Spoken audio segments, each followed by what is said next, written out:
문재인 대통령이 조국 법무부 장관 임명을 강행하며 후보자 본인의 위법이 확인된 것 없이 의혹만으로 임명하지 않는다면 나쁜 선례가 될 것이라고 말했습니다. 조 장관은 취임식에서 되돌릴 수 없는 검찰 개혁을 완수하겠다며 인사권 행사를 통해 검찰을 감독하겠다고 했습니다. 자유한국당과 바른미래당은 범야권 공조를 통해서 조국 장관에 대한 해임 건의안을 제출하고 국정조사를 추진하기로 했습니다. 검찰은 조국 장관의 사모펀드 의혹과 관련한 피의자들의 신병 확보에 나섰습니다. 조 장관의 이른바 가족펀드로 의심을 받는 코링크 프라이빗 에쿼티의 이모 대표와 투자를 받은 업체의 최모 대표에 대해 구속영장을 청구했습니다. 검찰이 국회 패스트트랙 고소고발 사건을 경찰로부터 넘겨받아 내일부터 본격적으로 수사합니다. 현역 의원 98명이 대상인데 이 가운데 자유한국당 의원 59명은 그동안 소환에 전혀 응하지 않았습니다. 중동으로 수출되는 차량 4,000대를 싣고 가던 현대글로비스 소속 운반선이 미국 조지아주 앞바다에서 좌초됐습니다. 선원 24명 가운데 20명은 구조됐지만 한국인 선원 4명이 아직 배 안에 고립돼 있습니다. 수행 비서를 성폭행한 혐의로 재판에 넘겨진 안희정 전 충남지사에게 대법원이 징역 3년 6개월의 실형을 확정했습니다. 안 전 지사가 자신의 지위와 힘을 이용해 비서 김지은 씨를 성폭행했다고 봤습니다. 주말에 전국을 강타한 태풍 닝닝의 영향으로 어제 전국 곳곳에서 쌍무지개 현상이 나타났습니다. 부산의 일부 해수욕장은 태풍이 몰고 온 쓰레기로 몸살을 앓았고 경남 남해군엔 적조띠가 몰려와 양식 중이던 물고기들이 떼죽음 당했습니다. 경기도 연천의 한 인삼밭입니다. 제 옆으로는 도미노처럼 모두 쓰러져버린 그늘막을 볼 수 있습니다. 태풍 링링이 지나간 과수원과 농지에는 떨어진 농작물만 잔뜩이라고 합니다. 오늘 밀착 카메라에서는 이번 태풍에 직격탄을 맞은 농가의 목소리를 들어봤습니다.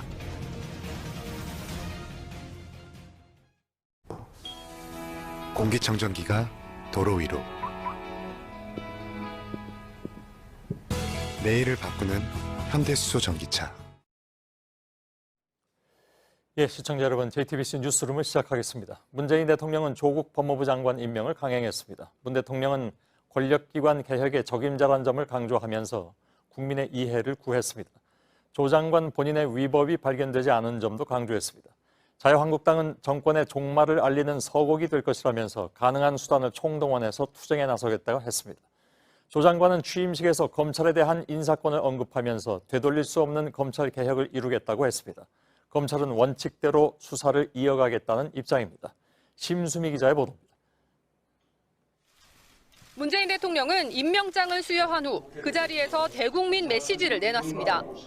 조국 법무부 장관을 임명한 이유를 자세히 설명한 건데 국무위원 한 명에 대해 이렇게 대통령이 생방송으로 메시지를 내놓는 건 매우 이례적인 일입니다. 문 대통령은 먼저 조 장관 본인의 명백한 위법 행위가 확인되지 않았다고 했습니다. 의혹만으로 임명하지 않는다면 나쁜 선례가 될 것입니다. 그러면서 조 장관에게 권력기관 개혁의 마무리를 맡기고자 한다고 했습니다. 저와 함께 권력기관 개혁을 위해 매진했고 성과를 보여준 그 의지가 좌초되어서는 안 된다고 생각합니다. 가족이 받고 있는 검찰 수사 상황은 개혁 작업과 별개라는 점을 분명히 했습니다.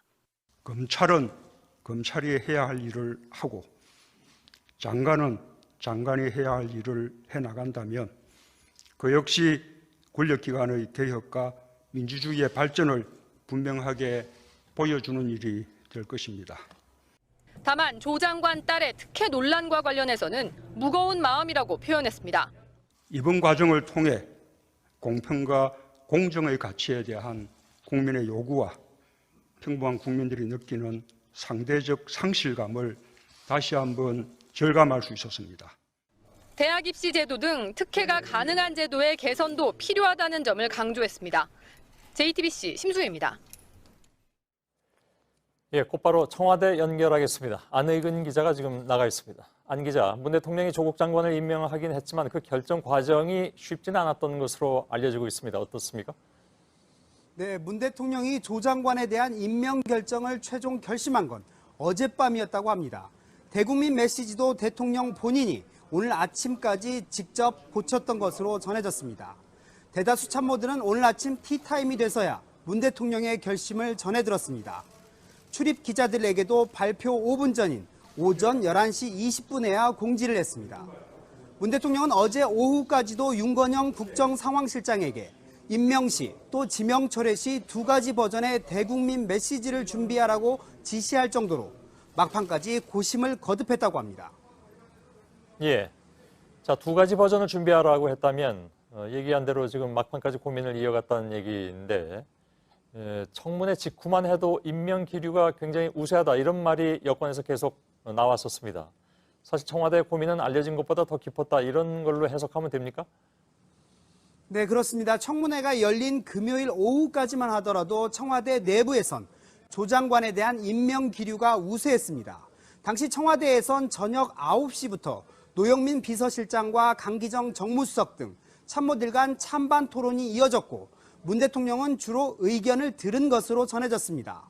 밤 10시 50분쯤 검찰이 조 장관 배우자를 기소했고 내부 토론은 다음 날 새벽 1시까지 장장 4시간이나 이어졌습니다.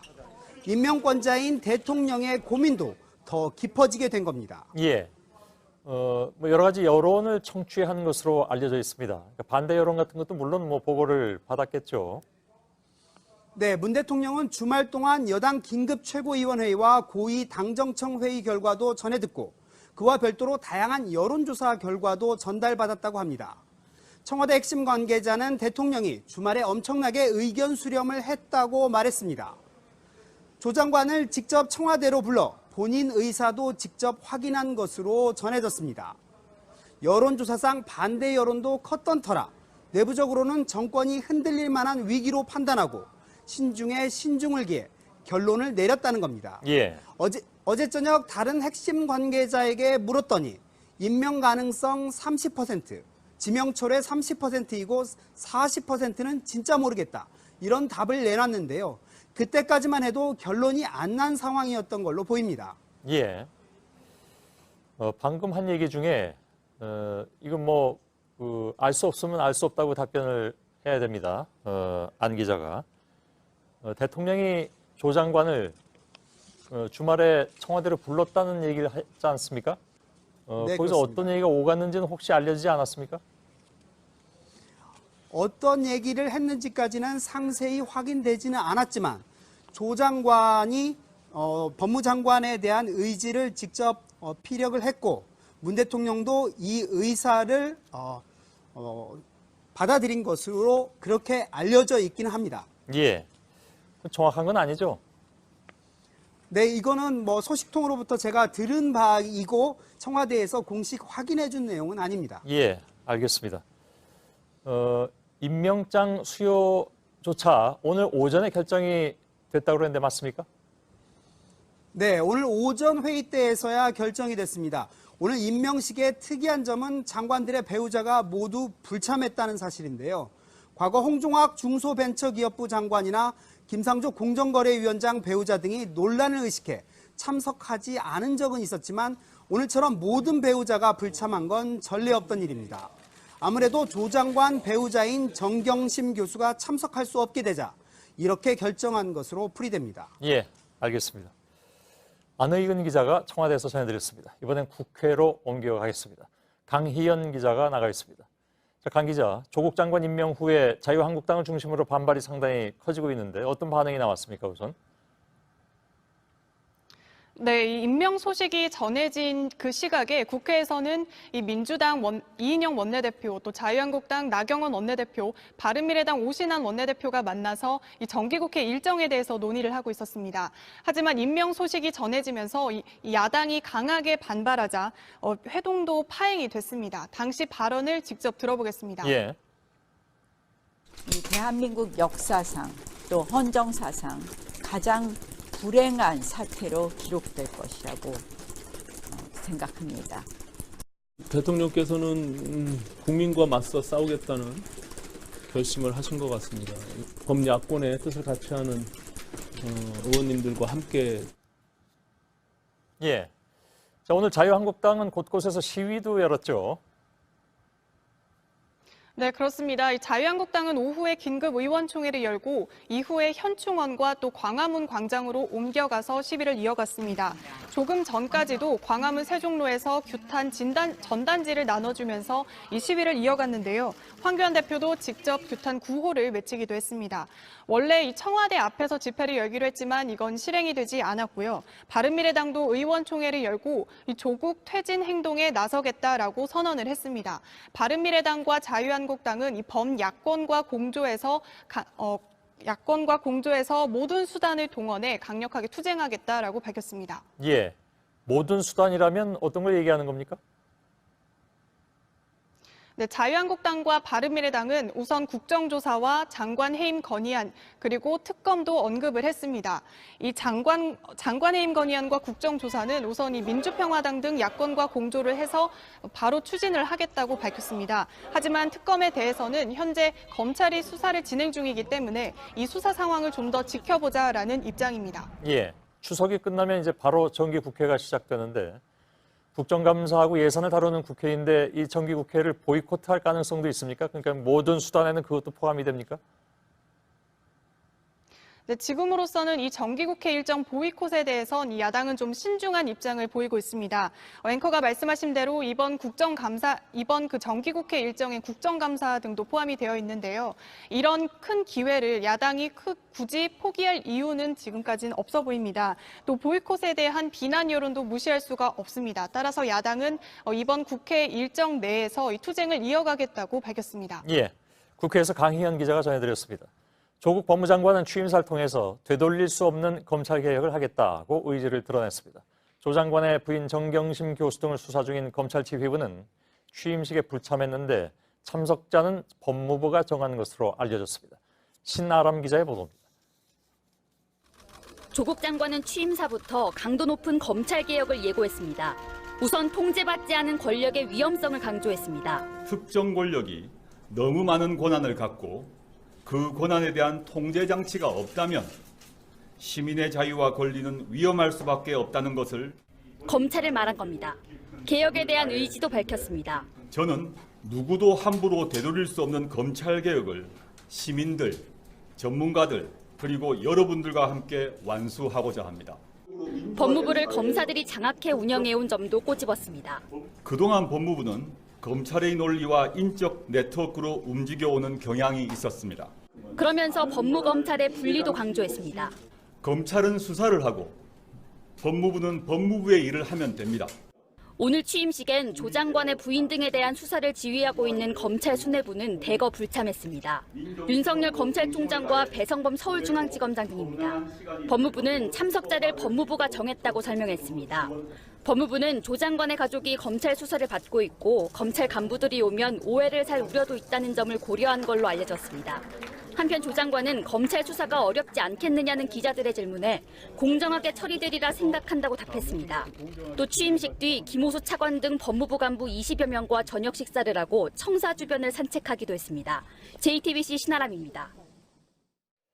문재인 대통령이 조국 장관을 임명하는 데는 검찰 개혁에 대한 의지가 가장 큰 것으로 지금 알려져 있죠. 그런데 이것이 국회로 넘어갈 경우에는 과연 이게 생각대로 잘 되겠느냐 하는 얘기들도 나오고 있습니다. 그래서 한민영 기자와 함께 이 문제를 좀 따져봐야 될 것 같습니다. 아무래도 지금 가장 핵심적인 것은 검찰개혁 문제이기 때문에 이것이 잘 될 것이냐를 따져보는 것도 매우 중요한 과정이겠죠. 일단 권력기관 개혁이라고 한다면 공수처 설치라든가 이런 일부 법안들이 국회에 올라가 있습니다. 그런데 정부에서는 추가적으로 개혁안을 언급하고 있습니다.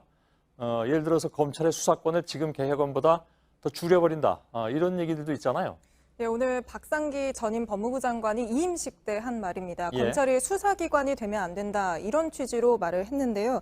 그런데 이 박 전 장관은 사실 검찰의 수사권을 남겨놓은 지금의 검찰개혁안을 만든 인물이기도 합니다. 그래서 예. 지금 이 말에 대해서는 의견이 분분한데 여튼 지금 새롭게 온 조국 법무부 장관 역시 아예 특수부를 좀 줄이자 이런 취지로 말을 했었는데 이거는 청문회장 있었던 발언 한번 직접 들어보시죠. 예. 지금 말씀하신 것처럼 특수부가 지금 너무 크다. 그래서 특수부 인력이나 조직을 축소해야 된다는 점 동의하고 있습니다. 예. 예, 사실 특수부는 검찰이 범죄 사실을 인지해서 직접 수사하는 곳인데요. 좀 쉽게 설명을 해드리자면 박근혜, 이명박 이런 전직 대통령이나 이재용 삼성전자 부회장과 같은 재벌 총수, 양승태 전 대법원장 이런 굵직한 사건을 수사하는 곳입니다. 그런데 이번 조국 장관 관련 의혹도 사실 특수부가 수사를 하고 있습니다. 서울중앙지검 특수 2부가 중심이 돼서 수사가 진행되고 있는데요. 예. 물론 검찰 인사권을 법무부 장관이 가지고 있기 때문에 특수부 축소는 조국 장관이 추진할 수도 있는데 지금 얘기한 것처럼 좀 미묘한 상황이 됐습니다. 예, 그래서 이런 우려의 목소리가 사실 청문회장에서도 직접 나왔었습니다. 그때 조국 장관이 어떻게 답변했는지 한번 들어보시죠. 예. 때문에 만약에 후보자가 장관이 돼서 특수부 폐지나 축소를 추진하면 검찰의 반발이 예상되고 공정성과 객관성을 의심받을 수 있습니다. 그 우려와 걱정 저도 충분히 이해를 하고 있습니다. 첫째는 만약에 제가 법무부 장관으로 된다면 저 가족 관련 수사에 대해서는 일체 첫째 보고를 받지 않고 이렇게 보고를 받지 않겠다고 했지만 만일 특수부 조직을 줄인다면 그 자체로 수사에는 압력이 될 수 있다 이런 지적이 나오고 있습니다. 게다가 이 청문회 당시에는 알려지지 않았었지만 청문회 이후에 검찰이 조국 장관의 부인 정경심 교수를 사문서 위조 혐의로 재판에 넘긴 사실이 알려졌죠. 그래서 예. 지금은 그때보다 좀 더 예민해진 상황이긴 합니다. 그렇겠죠. 예. 사법개혁 관련 법안들은 어떻습니까? 이건 지금 국회가 결정권을 가지고 있기 때문에 예. 국회 상황을 봐야 되는 그런 상황이잖아요. 네, 지금 검경 수사권 조정안이나 공수처법 모두 패스트트랙을 타고 있습니다. 때문에 이제 당장 법무부 장관이 뭔가 주도권을 잡아서 할 수 있는 게 좀 마땅치 않다 이런 얘기가 나오고 있는데요. 청문회장에서도 관련 이야기가 나왔습니다. 이것도 조 장관의 답변을 한번 직접 들어보시죠. 예. 특히 국회에서 논의되고 있을 뿐만 아니라 패스트트랙을 타고 있어요, 지금. 거기에서 후보자가 와서 뭘 하겠다는 겁니까? 검찰개혁 법안의 경우 특히 패스트트랙 같은 경우 국회에 와 있는 걸로 알고 있고 그 최종적인 결정은 당연히 국회가 한다고 생각합니다. 네, 그래서 조 장관도 오늘 취임사에서 관련 법안이 20대 국회에서 입법화될 수 있도록 적극 지원하겠다. 또 법무부에서 할 수 있는 일을 찾아야겠다. 이렇게 이 정도로만 좀 말을 했습니다. 예. 근데 실질적으로 이제 법안이 통과되는 것은 표대결을 통해서 하게 될 가능성이 크잖아요. 네. 예. 맞습니다. 그 현재 사법개혁 법안들은 지금은 법사위에 올라가 있습니다. 법사위원장이 한국당이긴 한데요. 예. 패스트트랙이라 법사위에서 좀 논의가 잘 이루어지지 않는다 하더라도 일정 기간이 지나면 본회의에 상정이 됩니다. 결국 그래서 표대결이라는 말이 나오는 겁니다. 예. 그러면 이제 국회 각 당의 지형을 봐야 되는데 예. 분포를 보고 일단 좀 판단해 볼까요? 예, 일단 지금 현재 국회의원 의석수는 297석입니다. 과반인 149석 이상이 확보가 되어야 하는데요. 민주당과 정의당이 다 찬성표를 던진다고 하더라도 이게 134석입니다. 예. 또 강하게 반대하고 있는 한국당 그리고 우리공화당 빼고 지금 바른미래당이나 대한정치연대 그리고 민주평화당 이런 나머지 당이 대부분 이 캐스팅 보드를 쥐게 될 가능성이 큽니다. 예. 그러면 그 당들의 입장은 어떻습니까? 일단 바른미래당이나 대한정치연대, 민주평화당은 모두 조국 법무부 장관 임명에는 반대를 했습니다. 예. 법안 통과에 대해서 바른미래당, 바른정당계는 반대 의견이 더 많았고요. 호남계는 찬성 쪽 분위기였습니다. 대한정치연대는 선거제 개편안 수정을 요구하면서 지금 사법개혁 관련 법안에도 찬성을 던지기가 좀 어렵다 이런 이야기가 나오고 있는데요. 예. 더욱이 내년 총선을 앞두고 정치권에서는 보수 통합, 또 이른바 제3지대 정치권의 합종연행 이렇게 활발해질 전망이 많기 때문에 일단 불확실성은 확실히 더 커진 상황이다 이렇게 말할 수 있겠습니다. 예, 물론 이제 엄밀하게 말하면 조국 후보의 장관 임명에 반대하느냐 찬성하느냐와 사법개혁안에 반대하느냐 찬성하느냐는 다른 문제일 수도 있는데. 예, 물론입니다. 예, 근데 이제 지금 분위기상으로 봐서는 그걸 지금 별개로 놓기는 좀 어려운 상황처럼 보이긴 하지만 시간이 지나면 또 어떤 변화가 있을지는 좀 지켜봐야 되겠군요. 네, 계속 지켜봐야 될 것 같습니다. 한민영 기자였습니다. 수고했습니다. 예, 조국 법무장관이 취임했지만 검찰의 수사는 더 속도를 내는 그런 모습입니다. 검찰이 오늘 조 장관의 가족 펀드를 운용하는 사모펀드 대표에 대해서 구속영장을 청구했습니다. 여성국 기자가 보도해드리겠습니다. 사모펀드 운용사 코링크 프라이빗 에쿼티 대표 이모 씨는 지난달 소위 가족펀드 의혹이 불거지기 직전 해외로 출국했습니다. 이 씨와 오촌 조카 조모 씨 등은 사모펀드 의혹을 풀 핵심 인물로 꼽혀왔습니다. 한동안 연락이 닿지 않던 이 씨는 지난 주기국회 5일과 6일 검찰 조사를 받았습니다. 검찰은 법무부 장관 임명 발표 전인 오늘 오전 이 씨 등에 대한 구속영장을 청구했습니다. 이 씨에게 적용된 혐의는 자본시장법 위반과 회사 자금을 빼돌린 횡령, 증거인멸 등입니다. 이 씨는 조 장관 가족들로부터 10억 5천만 원을 출자받고 약 74억 원의 투자 약정을 받아 법을 어겼다는 지적을 받았습니다. 또 2차 전지 업체 등 자신이 대표로 있는 회사 자금을 빼돌린 혐의를 받고 있습니다. 검찰은 코링크 펀드가 투자한 웰스 CNT 대표 최모 씨에 대해서도 회사 돈 10억 원 횡령 혐의로 영장을 청구했습니다. 웰스 CNT는 코링크에 투자를 받은 뒤 관급공사 수주가 늘어 청와대 민정수석이었던 조 장관이 연루된 게 아니냐는 의혹을 받았습니다. 검찰은 조 장관의 부인 정경심 교수의 소환 조사도 검토하고 있습니다. JTBC 여성국입니다. 예, 전해드리는 것처럼 조국 법무장관의 가족이 투자한 사모펀드는 앞으로 검찰이 집중적으로 수사할 부분이기도 하죠. 사실 이 부분의 수사가 어떻게 진행되느냐는 향후의 상황 전개에 매우 중요할 수 있습니다. 즉, 조 장관 가족에게 유리하게 혹은 불리하게 작용할 수 있는 결과가 여기서 나올 수 있기 때문이죠.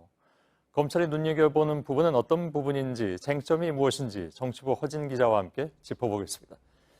일단 조 장관의 부인 정경심 동양대 교수가 사모펀드가 투자한 회사로부터 매달 고문료를 받았다, 이런 의혹이 제기가 됐습니다. 정경심 교수는 본인이 투자한 게 그런 펀드가 아니다, 이렇게 반박을 하고 있는 상황이고, 좀 짚고 가야 될 것 같습니다. 네, 먼저 이 조국 장관 가족이 투자한 펀드에 대해서 알아볼 필요가 있는데요. 조국 장관 가족은 지난 2017년 7월에 이 코링크 프라이빗의 에쿼티가 만든 블루코 벨로업이라는 펀드에 10억 5천만 원을 출자를 합니다.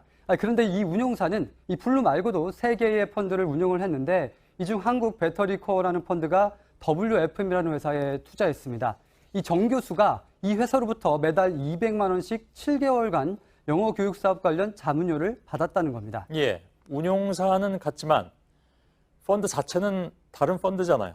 네, 그렇습니다. 예. 펀드 자체는 서로 다릅니다. 하지만 조 장관 가족이 출자한 사모펀드가 투자한 웰스 CNT, 그리고 또 다른 사모펀드가 투자한 WFM은 똑같이 2차 전지를 사업 목적으로 추가를 했습니다. 예. 그래서 두 회사의 인수합병을 통한 우회 상장 시도 의혹이 제기가 됐고, 익성 그리고 코링크, 웰스 CNT 등이 서로 뒤엉켜져서 서울시 지하철 공공 와이파이 사업에 참여하기도 했습니다. 이 조 장관 가족이 투자한 펀드와 정 교수가 자문료를 받은 회사에 투자한 펀드는 이 사실상 조국 장관의 오촌 조카를 매개로 이어진다는 의혹도 있습니다. 예, 정 교수 측은, 그러니까 정경심 교수 측은 지금까지 자신들이 투자한 펀드가 어디에 투자되는지를 몰랐다, 또 어떻게 운영되는지도 몰랐다, 이런 얘기인데, 이 쟁점은 정 교수가 이 코링크라는 회사가 투자한 회사와 관계가 있었다는 그런 얘기로 연결이 되잖아요. 물론 그것만으로 직접 투자냐, 이렇게 판단하기는 지금 부족한 거 아닌가요? 네, 물론 그래서 다른 가능성이 있습니다. 우연히 영어교육 자문을 맡았는데 마침 자신이 출자한 펀드를 운영하는 회사가 투자한 이 다른 회사가 투자한 그 회사에 이 자문을 맡았을 가능성이 있습니다. 예. 또는 아예 오촌 조카가 정경심 교수와 이 회사를 그냥 단순히 소개해줬을 이 가능성도 있습니다. 예. 하지만 중요한 것은 실제 자문 활동인데요. 월 200만 원을 받으면서 영어교육 자문을 구체적으로 어떻게 했는지에 대한 증빙이 있다면 의혹인지 아니면 우연인지에 대해 1차로 판단할 수 있는 근거가 될 수 있습니다. 예. 자, 검찰이 오늘 조 후보자 가족이 출자한 펀드가 투자한 회사, 그리고 코링크 프라이빗 에쿼티 대표에 대한 구속영장, 이거 다 청구했습니다.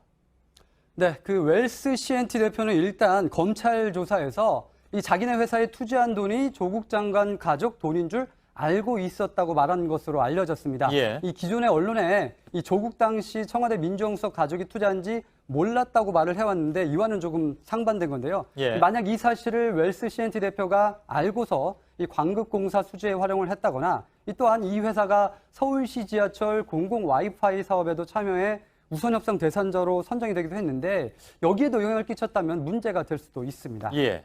다만 그 경우에 조국 장관이 직접적으로 거기에 개입을 해서 예를 들면 영향력을 행사했다라든가 이렇게 되면 이제 본인한테 어떤 문제가 생기게 되는데, 현재까지 그런 것이 이제 아직 나타나지 않고 있잖아요. 네, 그렇습니다. 예. 조국 장관 측에서도 계속 그렇게 말을 하고 있는데요. 이 조국 장관 측에서는 우리도 몰랐고 오촌 조카에게 이른바 사기를 당했다라는 주장을 하고 있습니다. 예. 하지만 앞서 보신 것처럼 조국 장관의 부인이 이 사업 자문을 하는 등 이 단순히 돈만 투자하지 않은 정황들이 나오고 있습니다. 이 공직자윤리법은 고위공직자의 직접 투자를 금지를 하고 있는데요. 해당 펀드가 조 장관의 부인과 자녀, 처남과 두 아들만 투자한 이 가족 펀드여서 이 직접 투자로 악용될 수 있다는 의혹이 커진 겁니다. 예. 일단 조 장관은 지난 2일 기자간담회에서 이 코링크의 이름을 이번 인사청문회 준비 과정에서 처음 알았다고 했습니다. 하지만 조 장관이 해명 과정에서 오촌 조카에게 코링크를 추천을 받았고 다른 펀드 매니저에게 물어봤다고 했는데 그때는 코링크를 몰랐다는 것도 이해가 아직 안 되는 부분입니다. 예. 자, 아시는 것처럼 조 장관이 직접적으로 어떤 개입한 문제가 있느냐, 책임질 문제가 있느냐 하는 부분은 여전히 좀 쟁점이긴 하고 또 청와대나 여권에서도 그 부분이 없기 때문에 임명했다라고 얘기를 하고 있어서 검찰이 이 부분을 어떻게 수사하냐에 따라서 그 결과가 무엇으로 나오냐에 따라서 또 결과가 달라질 수는 있겠습니다만 아무튼 이건 좀 지켜봐야 되는 그런 상황인 것 같습니다. 예, 허진 기자였습니다. 이렇게 풀리지 않은 의혹을 남긴 채 조국 법무장관이 취임을 했고 검찰 수사를 받는 법무장관이 될지도 모른다 이런 상황을 검찰에서는 얘기하고 있는데 글쎄요. 이런 표현은 좀 너무 나가는 것이다라는 진단도 있긴 있습니다. 대검찰청 연결해서 검찰 쪽 분위기를 좀 짚어보도록 하겠습니다. 박병현 기자. 먼저 검찰 반응이 어떤지 좀 궁금한데 장관 임명 직후에 검찰 내부는 어떤 분위기였습니까? 예, 오늘 오전 청와대의 공식 발표가 있기 전부터 검찰은 촉각을 곤두세우고 있었습니다. 이 공식 발표가 나온 이후에 검찰은 공식적인 입장을 내놓진 않았지만 이 검찰 관계자는 수사는 원칙대로 한다며 장관이 됐다 해서 수사에 영향을 끼치진 않는다고 말했습니다. 또 대검은 일선 검찰청이 외압을 느끼지 않고 수사를 할 수 있도록 지원하는 역할을 하는 만큼 그 역할에 충실하겠다고도 밝혔습니다. 예, 장관 임명에 크게 개의치 않는다 이런 입장인 것 같은데 혹시 뭐 장관 임명을 불편해하거나 반발하는 기류는 없습니까? 예, 물론 수사 원칙을 강조한 신중한 반응도 있었지만 내부에서는 다소 격앙된 분위기도 느낄 수가 있었습니다. 한 검찰 관계자는 조 장관을 꼭 임명했어야 하는지 되묻고 싶다고 말했습니다. 이 조 장관을 둘러싼 수사가 한창인 가운데 이 장관의 임명을 강행한 것 자체가 정권 차원에서 검찰의 수사 방향에 신호를 준 게 아니냐는 겁니다. 예. 자, 앞서 리포트에서도 전해드렸지만 오늘 법무부 장관 취임식에는 대검 지휘부하고 서울지검장 등이 불참했습니다. 이거는 법무부에서 그 참석 범위를 정한 것으로 이렇게 아까 신아람 기자가 보도를 해드려서 그에 대한 검찰 쪽의 반응은 따로 듣진 않겠습니다.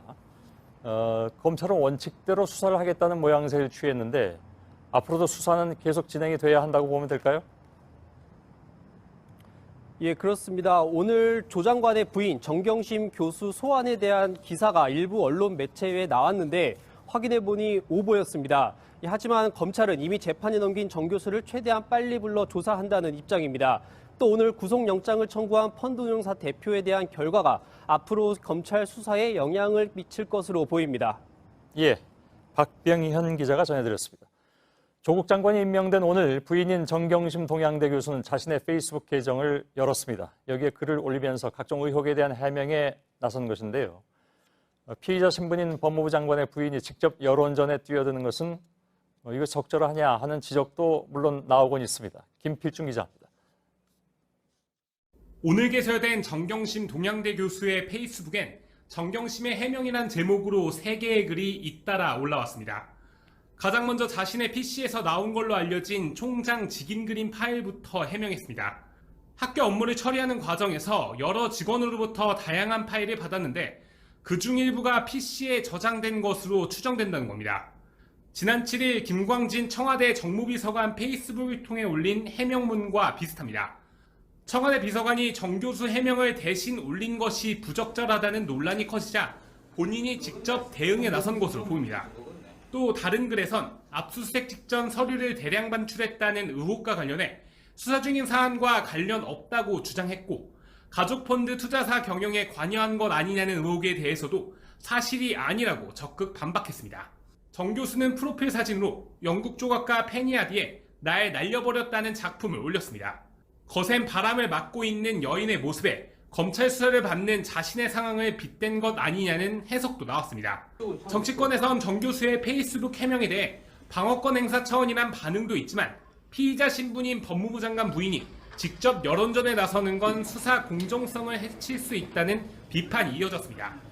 법무부 장관은 오늘 조 장관이 취임식에서 밝혔듯이 검찰에 대한 인사권을 가지고 있습니다. JTBC 김필주입니다.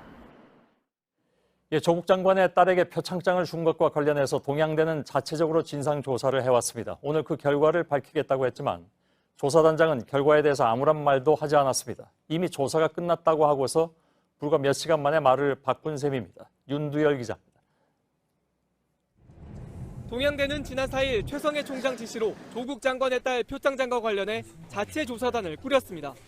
교수 3명과 행정직원 2명이 투입됐고 그 결과를 오늘 내놓기로 했습니다. 최 총장도 어제 한 언론과의 인터뷰에서 조사가 다 끝났다고 했습니다. 오늘 낮 12시 20분쯤엔 학교 관계자가 나와서 3시에 결과를 말하겠다고도 했습니다. 그런데 예정된 시간보다 40분 늦게 모습을 보인 조사단장은 정작 조사가 끝나지 않아 밝힐 내용이 없다고 했습니다. 사실관계 파악을 위해 당시 생성된 자료들을 수집, 검토하고 있습니다. 가진 자료가 없어 조사가 어렵다고도 설명했습니다. 서류들은 이미 검찰로 이관된 상태이고 당시 근무했던 교직원들도 지금은 퇴직한 상태에서 사실적, 물리적 한계에 결과를 말하겠다는 학교 측 입장이 3시간 만에 뒤바뀐 겁니다.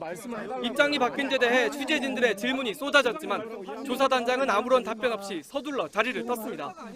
한편 조국 장관의 부인 동양대 정병심 교수는 내일 예정된 강의에 대해 휴강 계획서를 낸 것으로 알려졌습니다. JTBC 윤두열입니다. 경찰이 조국 법무장관 딸의 생활기록부를 돌려본 것으로 의심되는 한영 외고 교사 2명을 불러서 조사했습니다. 그러나 이 생활기록부가 어떻게 외부로 유출됐는지는 아직 밝혀내지 못하고 있습니다. 이수진 기자입니다. 서울지방경찰청 지능범죄수사대는 최근 한영 외국어고등학교 교사 2명을 참고인 신분으로 추가로 불렀습니다. 조국 법무부 장관의 딸인 조모 씨의 고등학교 생활기록부가 불법으로 유출된 경위를 파악하기 위해서입니다. 해당 교사 2명은 같은 학교 교직원 A 씨로부터 조 씨의 생활기록부를 넘겨받아 함께 돌려받다는 의심을 받고 있습니다. 경찰은 이들을 통해 조 씨의 고등학교 영어 성적 등 생활기록이 유출됐는지 조사하고 있습니다. 서울교육청은 오늘 조 장관 딸 정보 유출과 관련해 경찰에 정식 수사를 요청했습니다. 지난달 21일 조 씨 본인과 27일 압수수색 영장에 따른 발급 외에 한영외고 교직원 A 씨의 접속 기록이 발견됐기 때문입니다. 경찰 조사에서 A 씨는 학교로 문의가 많이 들어와 생활기록부를 열람했고 이를 출력해 다른 교사 2명과 돌려받다고 진술한 것으로 알려졌습니다. 그러나 아직 누가 어떻게 생활기록부를 외부로 빼돌렸는지는 밝혀내지 못했습니다. 경찰 관계자는 아직 뚜렷한 혐의점은 드러나지 않았다면서 여러 가능성을 열어놓고 유출 경위를 조사하고 있다고 밝혔습니다. JTBC 이수진입니다. 검찰이 98명의 현역 국회의원이 연루된 국회 패스트트랙 충돌 사건을 내일부터 수사합니다. 사실 이 사건은 검찰이 조국 장관 가족에 대한 수사를 본격화할 때부터 다음 차례가 될 것이라는 예상이 있어 왔습니다. 특히 경찰이 수사 중인 과정에서 검찰에 일괄 송치하라고 지시한 것은 이례적이라는 얘기도 나오고 있습니다. 특히 한국당의 입장에선 곤혹스러운 상황이 될 수도 있습니다. 이상엽 기자입니다. 지금까지 출석 요구를 받은 국회의원은 모두 98명입니다. 이 가운데 민주당 35명 중 30명이 경찰에서 조사를 받았습니다. 정의당 3명은 다 출석했고 나머지 민주당 5명과 바른미래당 1명도 소환 시기를 조율 중이었습니다. 하지만 한국당 59명은 야당 탄압이라며 소환에 일절 응하지 않고 있습니다. 지루하게 진행되던 수사에 갑자기 변수가 생겼습니다. 검찰이 사건을 일괄적으로 넘기라고 경찰에 지휘한 겁니다. 경찰이 5개월 동안 CCTV와 방송사 보도 영상 등 1.4TB 분량의 자료 등을 분석하며 수사해온 내용입니다. 경찰은 18건의 고소고발 중 불기소로 판단한 4건 외에 14건은 기소나 불기소 의견을 달지 않았습니다. 관련자 조사가 끝나지 않은 사건을 넘겨받아 검찰이 직접 수사하는 건 이례적입니다. 특히 소환에 불응해온 야당에선 검찰의 의도에 대해 촉각을 곤두세우고 있습니다. 홍준표 전 자유한국당 대표는 윤석열 검찰의 노림수는 조국 하나를 미끼로 야당 의원들 수십 명을 보내버리겠다는 것이라는 글을 쓰기도 했습니다. 계속 불응하면 체포영장 청구 같은 강제 수사로 이어질 수도 있습니다. 다만 정기국회 중이어서 법무부가 체포 동의안을 국회에 보내야 하고 국회가 본회의에서 통과시켜야 합니다. 검찰은 내년에 총선이 있는 만큼 최대한 빠른 속도로 수사할 거라는 입장을 밝혔습니다. JTBC 이상엽입니다. 예, 우리 시간으로 어제 오후 3시쯤 미국 조지아주 브런즈윅 항 부근에서 현대 글로비스 소속 골든데이호가 좌초되는 사고가 일어났습니다. 수출 차량 4,000대를 싣고서 중동으로 출발한 지 약 1시간 만에 항구로부터 12.6km 떨어진 곳에서 멈춰섰습니다. 선원 24명 중에 20명은 구조가 됐지만 한국인 선원 4명이 아직 배 안에 고립된 상태입니다. 생존 신호도 있었다고 하는데요. 현장에 임종주 특파원이 나가 있습니다. 연결하죠. 자, 한국에는 조금 늦게 알려진 셈이 됐습니다. 사고가 난 시간으로 치면 만 하루가 더 지난 것 같은데 현재 배는 어떤 상태이고 뒤에 보이긴 합니다만 선원들에 대한 구조 작업은 어떻게 진행되고 있습니까? 네, 사고가 난 지 벌써 30시간이 다 가까워오고 있습니다. 사고 현장은 이곳에서 1.3km가량 떨어져 있습니다. 매우 가까운 거리인데요. 사고가 난 배는 처음에는 80도가량 기울어 있었는데 지금은 보시는 것처럼 90도로 완전히 기울어서 왼쪽으로 누워있는 모습을 볼 수 있습니다. 배의 뒷부분, 그러니까 선미 부분에는 구조선으로 보이는 선박의 모습도 보입니다. 이곳 골든 레이오에서 빠져나오지 못한 한국인 선원 4명을 구조하기 위한 대책회의가 약 1시간 전쯤 진행이 됐습니다. 이후 본격적인 구조 작업이 진행되고 있는 것으로 보입니다. 다만 선내 진입 문제는 아직 결론을 내리지 못했습니다. 이 부분은 대책반 관계자의 설명 직접 들어보겠습니다. 예. 그 선박 내부에 연기라든지 그리고 그 온도 문제라든지 이런 걸 봐서 최대한 빠른 시간에 작업을 시작하도록 그렇게 준비를 하고 있는 상황입니다. 예. 자, 다행히 구조대가 접근해서 배를 두들겨 보니까 살아있다는 신호가 왔다고 했는데 추가로 혹시 더 확인된 내용이 있습니까? 네, 우리 외교부는 일단 이곳 해안 경비대를 인용을 해서 새벽에 한국시로 새벽녘에 배의 선체를 몇 번 두드려 봤는데 안에서 3차례 반응이 있었다 이렇게 밝혔습니다. 이곳 지역 언론들은 생존 신호다 이렇게 보도를 하고 있습니다. 다만 해안 경비대 측은 공식적으로 확인해 줄 수 없다면서 매우 신중한 반응을 보이고 있습니다. 예. 자, 아무래도 걱정은 이제 구조 작업이 완료되기 전에 혹시 배가 더 가라앉게 되지 않을까 하는 점인데 그럴 가능성은 없나요? 지금 뒤에 화면을 보면 뭐 단시간에 가라앉을 것 같긴 않긴 합니다만은. 네, 대책반 관계자는 이곳 수심이 약 11m 정도로 그렇게 깊지가 않은 데다 또 배 자체가 워낙 대형이어서 가라앉을 우려는 크지 않다 이렇게 보고 있습니다. 또 배의 상태를 보면 선원이 있을 것으로 추정되는 기관실, 그러니까 배의 중간쯤 되는 부분인데요. 이곳에는 대략 한 3분의 1 정도가 물에 잠겨 있을 것으로 추정을 하고 있습니다. 예. 사고 원인에 대해서 혹시 나온 얘기가 좀 있습니까? 일본 배하고 마주치면서 급히 회전하다가 이런 사고를 당했다는 얘기도 있고 정확하게 어떤 얘기가 나오고 있습니까? 네, 그 부분 관련해서는 선박 운항 정보를 공개하는 사이트를 보면요. 항구를 떠난 골든 레이오와 또 입항을 하려던 일본 선박이 가까워졌는데 이 과정에서 사고로 이어지는 원인이 발생한 거 아니냐 이렇게 추측을 하고 있습니다. 그러니까 좁은 항로에서 골든 레이오와 일본 미쓰이사의 에메랄드 에이소가 가까워졌고 골든 레이오가 갑자기 방향을 틀었는데 이게 사고로 이어지지 않았냐는 추정입니다. 외교부 측은 사고 원인은 지금 확인 중에 있다면서 미국 당국의 조사 결과를 기다려보겠다 이런 입장을 밝혔습니다. 예, 이미 구조된 선원들도 있고 또 맞은편에서 오던 일본 선적 배가 어떤 배인지 이미 다 나와 있는데 그거를 그렇게 확인하기가 어려울까요? 시간이 이렇게 오래 걸리는 걸까요? 그건 조금 이해하기는 좀 어렵네요. 네, 이곳 해안 경비대 측은 구조 작업과 또 사고 원인에 대해서는 함구하다시피 하면서 굉장히 신중한 반응을 보이고 있습니다. 또 구조된 선원 20명 가운데 한국인 선원이 선장을 포함해서 6명이 있는데요. 1명은 손에 가벼운 부상을 당하고 병원 치료를 받았습니다. 또 대부분 이곳에 머물면서 사고 조사를 받고 있고 또 구조 작업에 도움을 주고 있다고 이렇게 대책위 관계자는 밝혔습니다. 예, 알겠습니다. 좀 더 기다려 보겠습니다. 그 부분은 임종주 특파원이 지금 현장에서 전해드렸습니다. 현대글로비스는 본사의 비상대책본부를 꾸리고 구조 상황 파악에 나섰습니다. 회사 측은 아직 탈출하지 못한 한국인 선원들이 배 아래쪽, 그러니까 기관실에 갇혀 있을 것으로 보고 있습니다. 선원 가족들은 빠르면 내일 현지로 갑니다. 박영우 기자입니다. 현대글로비스는 서울 역삼동 본사에 비상대책본부를 꾸리고 구조 상황 파악에 나섰습니다. 미주법인 주지원들을 급히 현장에 보내고 본사에서도 담당 직원을 파견했습니다. 회사 측은 아직 구조되지 못한 한국인 선원 4명이 기관실에서 일했다고 밝혔습니다. 선원들이 아직 기관실에 있을 가능성도 높게 보고 있습니다. 기관실은 배의 가장 밑부분에 있어 탈출하기 어려웠을 것이란 추정입니다. 기관실에서 기관사분들이 당직을 쓰고 있기 때문에 당연히 엔진룸에 있는 거로 판단이 됐습니다. 선원 4명의 가족들도 이르면 내일 현장으로 떠날 예정입니다. 사고가 난 배는 현대 미포조선이 2년 전 건조한 것으로 알려졌습니다. 미국 조지아 공장에서 만든 기아차 등 4천여 대의 차량을 싣고 중동으로 가던 중이었습니다. 선박이나 화물은 모두 보험에 가입돼 있는 것으로 알려졌습니다. 현대글로비스 측은 우선 구조부터 마친 뒤 정확한 사고 원인을 가리겠다는 입장입니다. JTBC 박영우입니다. 오늘 대법원은 안희정 전 충남지사에 대해서 성폭행은 유죄라는 확정 판결을 내렸습니다.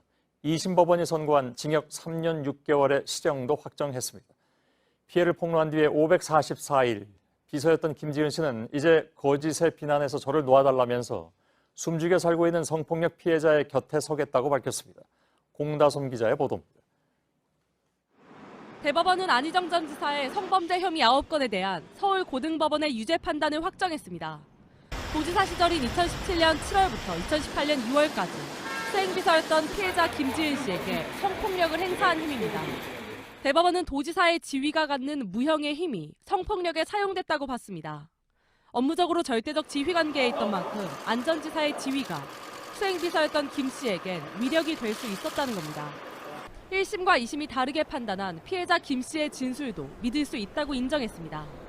일관되고 구체적이며 내용에 모순이 없다고 판단했습니다. 특히 1심 재판에서 논란이 된 피해자다움에 대해선 김 씨의 태도가 피해자답지 않다고 볼 수 없다고 밝혔습니다. 설령 피해자답지 않아 보이더라도 진술의 신빙성을 배척하기는 어렵다고 설명했습니다. 그러면서 징역 3년 6개월의 실형을 확정했습니다. JTBC 공다솜입니다. 오늘 대법원은 지난해 4월에 적용한 성인지 감수성을 다시 한번 언급했습니다. 성폭력 사건에서 피해자를 이해하고 그 관점에서 사건을 판단해야 한다는 건데 대법원이 이를 다시 강조하면서 앞으로 성폭력 사건에서 피해자 중심주의가 정착될 것으로 보입니다. 송우영 기자입니다. 지난해 4월 대법원은 판결을 통해 새로운 법리를 제시합니다. 법원이 성범죄를 판단할 때 맥락을 자세히 살펴보고 피해자가 처한 상황을 충분히 고려해야 한다는 겁니다. 그동안 법원은 물증이 적은 성폭력 범죄에서 피해자의 진술을 믿을 수 있는지 엄격히 따져왔습니다. 안희정 전 지사에 대한 1심 재판부도 피해자 김지은 씨의 진술을 믿기 힘들다고 판단했습니다. 하지만 이런 판단 과정은 성폭력 피해자의 상황을 고려하지 않고 일반적인 사건처럼 다룬 거라는 비판도 받았습니다. 오늘 대법원은 다시 성범죄 피해자의 특별한 사정을 충분히 고려하지 않고 피해자의 진술을 믿을 수 없다고 판단하면 안 된다고 지적했습니다. 그러면서 이런 성인지 감수성을 잃지 않도록 유의해야 한다고 강조했습니다. 정의와 형평의 이념이 맞도록 재판하기 위해서 법원은 어떠한 눈으로 사건을 바라보고 판단하여야 옳은지 이 사건의 재판 과정과 판결이 그대로 보여주었다고. 법조계는 대법원의 오늘 판결이 성범죄 사건에서 피해자 중심주의가 정착되는 중요한 변곡점이 될 걸로 보고 있습니다. JTBC 송우영입니다. 이 544일의 시간, 권력자에 의해서 피해를 입었다고 폭로한 후에 김지은 씨가 숨죽여 지낸 시간이죠. 김 씨는 대법원의 선고 직후에 이제는 거짓의 비난에서 저를 놓아달라고 토로했습니다. 거짓 정보 등에 의해서 2차 가해를 당하면서 느낀 고통을 말한 것입니다. 그러면서도 숨죽여 살고 있는 성폭력 피해자들의 곁에 서겠다면서 앞으로 행보를 밝히기도 했습니다. 최윤경 기자입니다. 김지은 씨는 이날 선고 직후 안희정 성폭력 사건 공동대책위원회를 통해 대법원 판결에 감사하다는 입장을 밝혔습니다. 마땅한 결과를 받아들이기까지 얼마나 오랜 시간을 아파하며 지냈는지 모릅니다. 재판부의 공명하고 정의로운 판단을 통해 진실이 제자리를 찾을 수 있게 되었습니다. 그간의 고통을 드러내기도 했습니다. 2차 가해로 거리에 나뒹구는 온갖 거짓들을 정리하고 평범한 노동자의 삶으로 정말 돌아가고 싶습니다. 거짓의 비난에서 저를 놓아주십시오. 김 씨는 그러면서도 앞으로 곳곳에서 숨죽여 살고 있는 성폭력 피해자들의 곁에 서겠다는 다짐을 전했습니다. 김 씨를 지원한 여성단체들은 판결을 환영한다며 업무상 위력에 의한 성폭력을 이제는 끝내자고 목소리를 높였습니다. 당연한 결과이지만 정말 기쁩니다. 오늘 안희정 유죄 확정 판결은 우리들 보통의 김지은들이 만들어낸 위대한 승리입니다. JTBC 최윤경입니다. 장제원 자유한국당 의원의 아들인 장영준 씨에 대한 수사가 확대되고 있습니다. 경찰청장까지 나서서 수사팀을 보강하고 운전자 바꿔치기에 대해서 철저하게 조사하겠다고 밝혔습니다. 하혜빈 기자입니다. 만취 상태로 교통사고를 낸 뒤 운전하지 않았다고 주장한 장영준 씨. 오늘 민감용 경찰청장이 직접 나서 엄정하게 수사하겠다고 말했습니다. 민 청장은 수사팀을 보강하라고 지시했고 운전자 바꿔치기 의혹도 철저히 조사하겠다는 뜻을 밝혔습니다. 장 씨는 교통사고 직후 경찰에 직접 운전하지 않았다고 진술했습니다. 사고 이후 차 안에 없었던 30대 남성이 갑자기 나타나 본인이 운전자라고 주장했습니다. 하지만 경찰 수사가 시작되자 음주운전을 시인했습니다. 블랙박스 등의 자료를 확보하자 부담을 느낀 걸로 경찰은 파악했습니다. 법조계에선 운전자 바꾸기를 교사했다면 범인 도피 교사죄가, 합의를 종용했다면 협박죄가 더해질 수 있다는 분석도 나왔습니다. 장 씨와 동승자를 입건해 조사 중인 경찰은 추석 연휴가 시작되기 전 장 씨를 소환할 걸로 보입니다. JTBC 하혜빈입니다. 네, 어제 저녁 하늘에 쌍무지개가 떴습니다. 무지개가 각각 3개 배열이 정반대로 나타나는 보기 드문 현상인데요. 전국 곳곳에서 관측됐습니다. 부산 해안가에는 생활 쓰레기들이 밀려와서 해수욕장이 쓰레기로 몸살을 앓았습니다. 모두 태풍 링링이 남긴 흔적들입니다. 정영재 기자입니다. 태풍 링링이 지나간 어제 저녁 하늘입니다. 다채로운 무지개가 하늘을 수놓았습니다. 2개의 무지개가 나란히 떠있는 쌍무지개입니다. 보기 드문 현상인데 경기도 이천, 강원도 홍천에서도 관측됐습니다. 이런 쌍무지개 관측담은 SNS에서도 단연 화제였습니다. 무지개는 빛이 공기 중 물방울에 반사돼 나타나는 현상입니다. 쌍무지개는 일반 무지개 때보다 더 많은 물방울이 대기 중 골고루 퍼지면서 나타납니다. 특히 반사를 한 번 더 거치면서 2개의 무지개는 서로 색 배열이 정반대로 나타납니다. 좀 날씨도 좀 많이 흐리고 그래서 기분도 좀 우울하기도 했는데 이제 태풍 지나고 나서 또 이제 무지개가 뜨니까 되게 기분도 좋고. 쓰레기 위로 어린이가 걸어갑니다.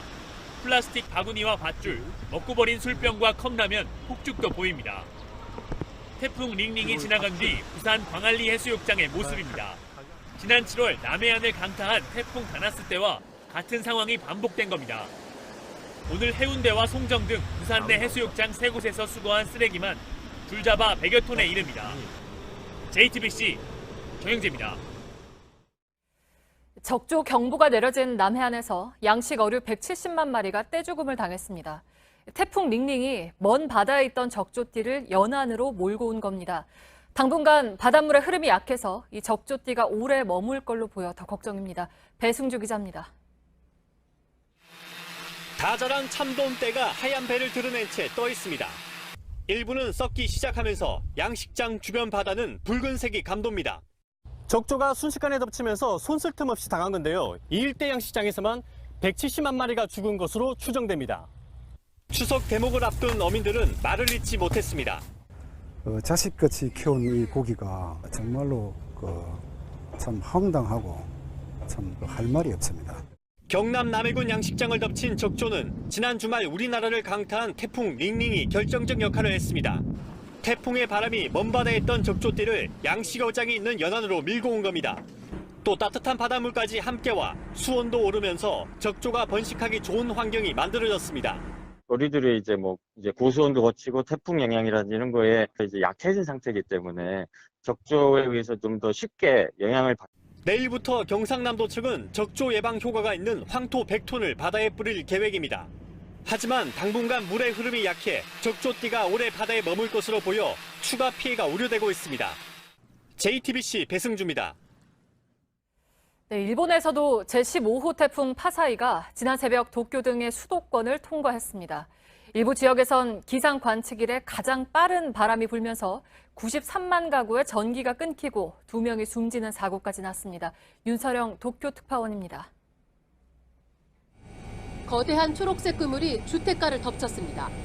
인근 골프 연습장이 거센 바람을 견디지 못하고 쓰러진 겁니다. 하네다 공항의 주차 빌딩 외벽도 강풍으로 너덜너덜해졌습니다. 강한 바람을 동반한 15호 태풍 파사이는 지난 새벽 도쿄 등 수도권을 강타했습니다. 지바시에선 1966년 관측 이래 가장 센 초속 57.5m의 강풍이 관측됐습니다.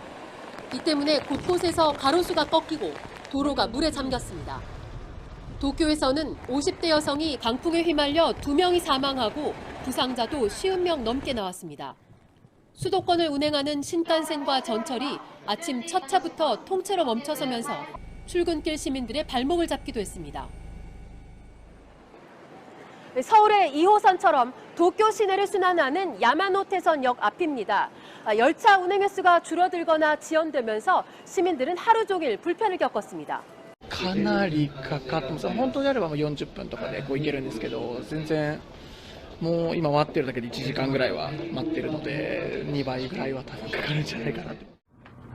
태풍 파사이로 한때 수도권에서만 93만 가구의 전기가 끊기고 닛산과 소니 등의 일부 공장이 조업을 중단하기도 했습니다. 도쿄에서 JTBC 윤서령입니다. 목욕탕에서 넘어져 뼈가 부러진 60대 환자가 진통 주사를 맞았다가 5개월째 의식을 찾지 못하고 있습니다.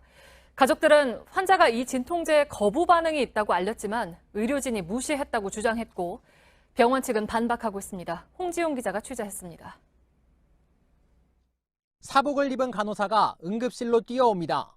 다른 간호사에게 의료장비가 든 가방을 쥐어보내고 자신도 뒤따라 나갑니다.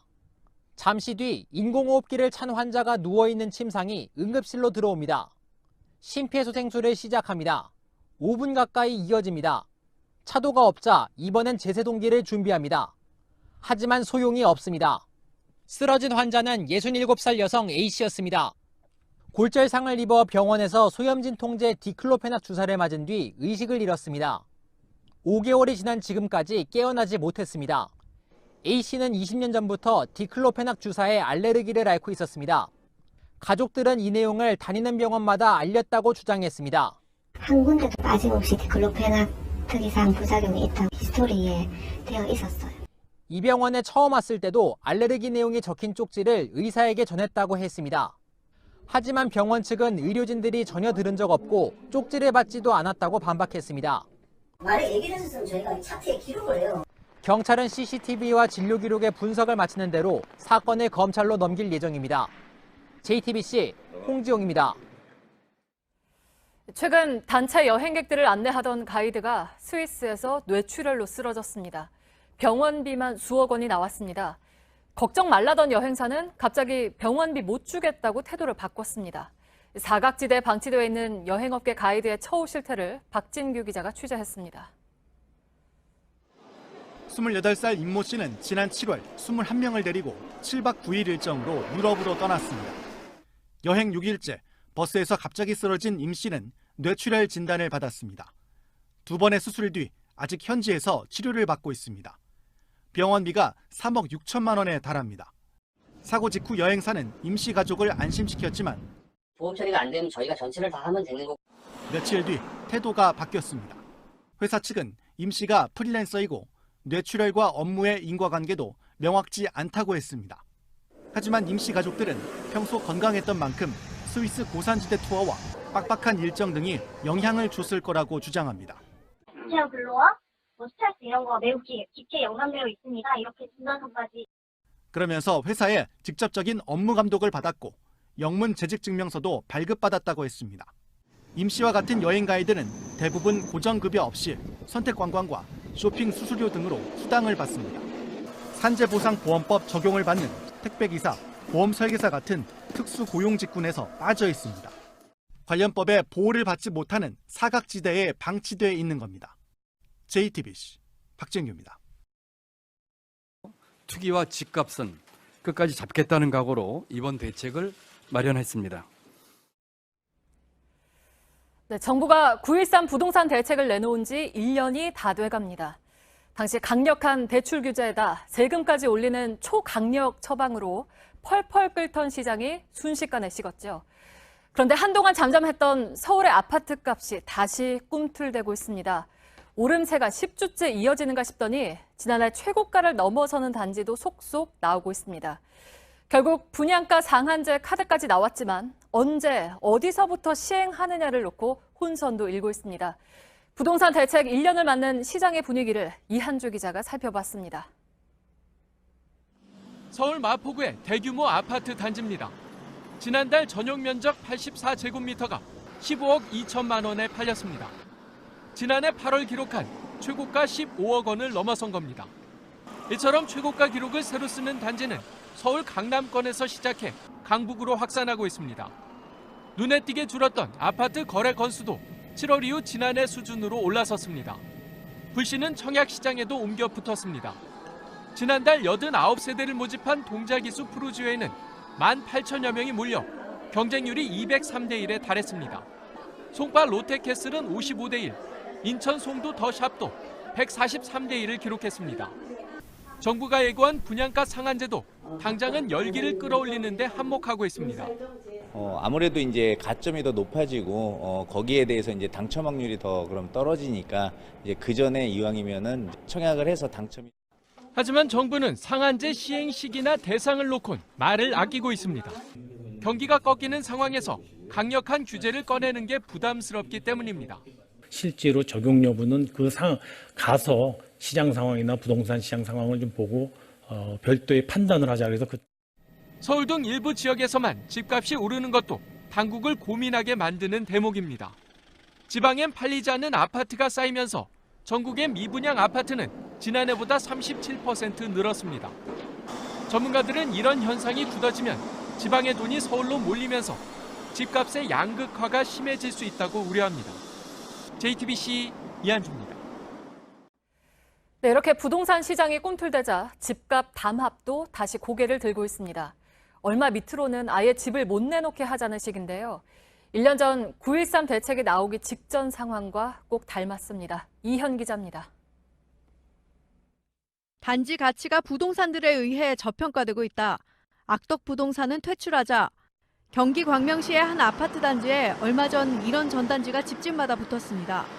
일부 주민들이 만든 온라인 카페에선 집값 가이드라인까지 만들어 동네 부동산 중개소에 줬습니다. 국토부에 신고된 실거래가보다 2억 원 정도 비싼 값입니다. 이 가격 밑으로는 팔지도 광고를 올리지도 말란 겁니다. 그러면 비싼 것만 팔아라는 얘기인데 사러 오는 사람은 그럼 무슨 사기를 당하는 거잖아요. 우리한테 불법을 자행하라는 거잖아요. 올라가면 이쪽에서 조사받고 내려가면 이쪽에서 조사받고 이쪽에서 민원 들어오고. 부동산 업소들은 해당 아파트 거래를 중지하고 명예훼손과 영업방해 등으로 고소하겠다고 맞섰습니다. 대전 둔산동의 한 아파트 단지에도 입주자 대표회가 정한 가격 밑으로 집을 팔지 말란 공고문이 붙었습니다. 최근 실거래가보다 1억 원 이상 비쌉니다. 지난해 이맘때 기승을 부렸던 집값 담합이 다시 번지고 있는 겁니다. 이렇게 집값을 담합하면 3년 이하의 징역을 받을 수 있는 법이 지난달 국회를 통과했습니다. 하지만 내년 2월 21일부터 시행될 예정이라 당장은 처벌이 어렵습니다. JTBC 이현입니다. 네, 이제 슬슬 미세먼지가 걱정되는 시기입니다. 특히 겨울철의 극성이죠. 올 겨울에 석탄 화력발전소 60곳 가운데 20곳 이상을 멈추자는 제안이 나왔습니다. 땜질 처방이 아니라 고강도 대책을 마련하자는 겁니다. 강버들 기자입니다. 지난 3월 초 수도권에 7일 연속 미세먼지 비상 저감 조치가 내려졌습니다. 미세먼지를 내뿜는 차량 운행이 제한됐지만 초미세먼지 농도는 연일 매우 나쁨 수준을 훌쩍 뛰어넘었습니다. 이미 발생한 미세먼지를 땜질 처방으론 해결하기 힘들다는 걸 보여준 겁니다. 미세먼지가 심한 때는 겨울부터 다음해 봄까지입니다. 국가기후환경회의가 이 기간에 석탄화력발전소 60곳 중 최대 22곳을 멈추자고 제안했습니다. 또 나머지 발전소도 최대치의 80%만 돌리도록 했습니다. 생계형 차량을 제외한 오래된 공해 차량 운행을 전부 중단하는 방안도 제시됐습니다. 이런 대책 등을 시행하면 미세먼지는 국내 전체 배출량의 19.5%가 줄어들 것으로 내다봤습니다. 다만 발전소 가동을 줄이는 기간 전기료 인상은 불가피합니다. 이 점도 고려됐지만 국민정책참여단 토론 결과 93%가 석탄화력발전소 정지에 찬성했습니다. 국가기후환경회의는 산업계, 지자체 등의 의견을 듣고 10월 초 문재인 대통령에게 제안할 계획입니다. JTBC 강버들입니다. 경무대, 지금의 청와대입니다. 이곳에 변소 치우는 사람도 기세가 등등하더라는 풍자. 1958년 이 만평을 그린 만화가는 경찰에 붙잡혀 벌금을 내고서야 풀려났습니다. 때론 매섭게, 때론 따뜻하게 서민들을 대변한 고바우 영감과 인생을 함께했던 김성환 화백이 87세로 세상을 떠났습니다. 권근영 기자입니다. 6.25 때 의용군에 잡혀가지 않기 위해서 다락방 속에 숨어 있었거든요. 그때 주인공들을 한 200가지를 그렸죠. 그 중에 하나가 고바우죠. 한 가닥 머리를 안테나처럼 세운 고바우 영감은 세상사에 관심이 많았습니다. 1960년 자유당의 3.15 부정선거 때는 양심을 가지라고 꾸짖었습니다. 1979년 전두환의 12.12 사태와 1980년 언론 통폐합도 그냥 넘어가지 않았습니다. 이 두 만평은 검열로 끝내 신문에 실리지 못했습니다. 검열 통과되게끔 싱겁게 그리는데도 저 사람들은 지레짐작해서 전부 자기네에게 나쁘게만 해석하는데 2000년 춘풍추 가는 세월에 연연하지 말자는 마지막 그림까지 45년간 14,139회의 만평을 연재했습니다. 한 장 한 장 모여 역사가 됐고 만화로는 처음으로 문화재가 됐습니다. 45년 이렇게 오랫동안 쭉 고바우를 가지고 그 캐릭터를 그리셨기 때문에 저 고바우가 난지 내가 고바우인지. 하늘에서는 어떤 만평을 그리게 될까? 김화백의 장례는 만화인장으로 치러집니다. JTBC 권근영입니다.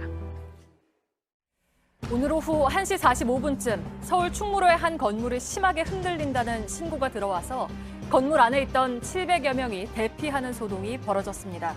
조사해보니 옥상 냉각탑이 날개가 하나 떨어진 채 작동하면서 건물 전체에 소음과 진동이 전달된 걸로 파악됐습니다.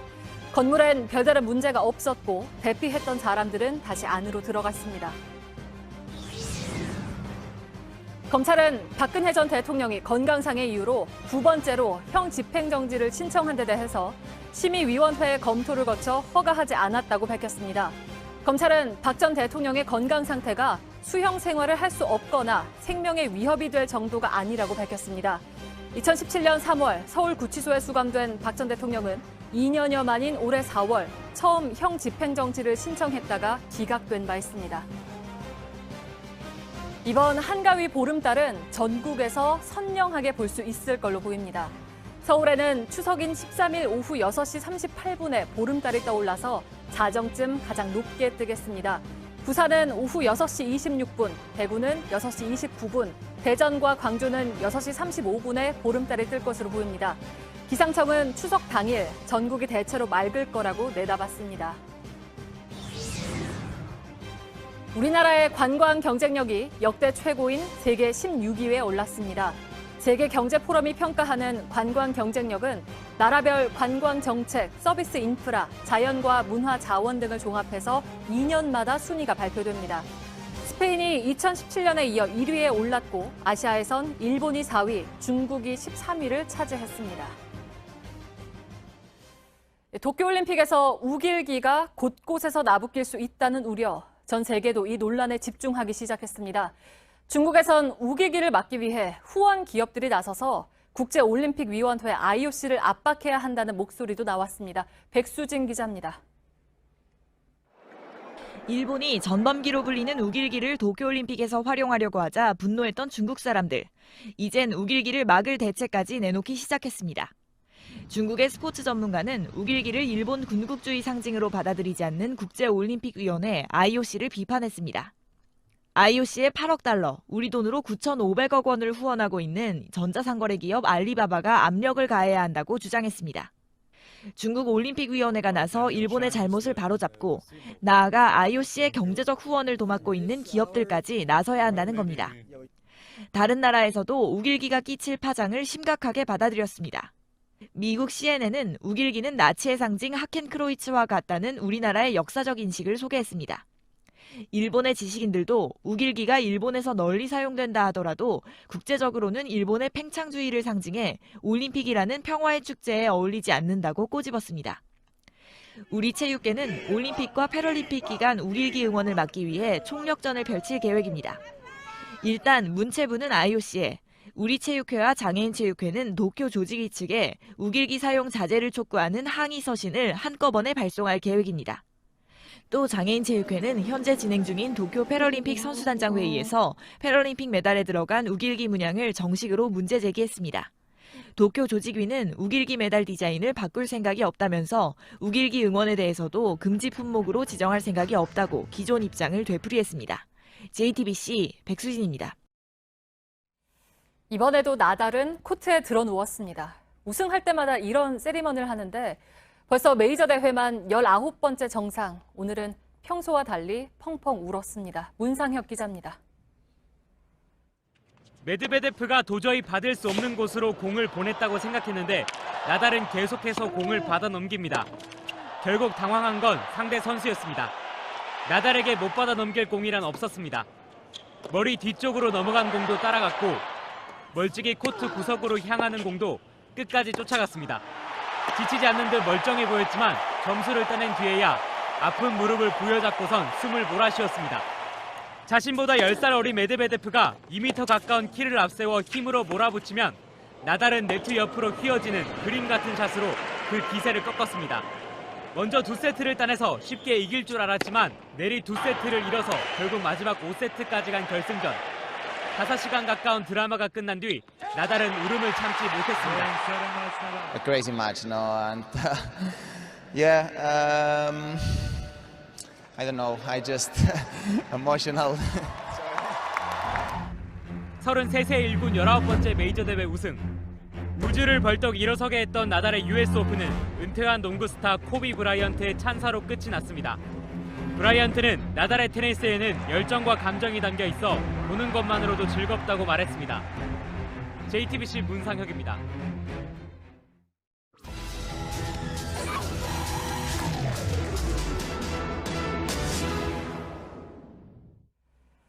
네, 오늘 밀착 카메라는 태풍 링링이 휩쓸고 간 과수 농장을 다녀왔습니다.